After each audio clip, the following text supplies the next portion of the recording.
Diam. Ku sempat memapa harapan dengan keindahan, toleransi, dan harga diri bangsa. Karena ku mulai sadar kita semua bersaudara. Namun suara sumbangmu menyakiti hati. Kalau kau tak tahu apa yang sedang engkau syairkan. Diamlah. Jikalau kau tak paham syariat, diamlah.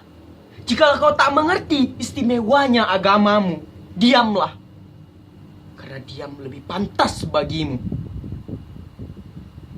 Mungkin kau tak tahu, negeriku lebih mahal dibandingkan karyamu yang tak beradab.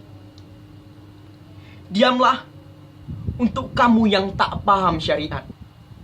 Karena kau hanyalah sesosok kecil yang sedang berlindung di bawah nama besar ayahmu.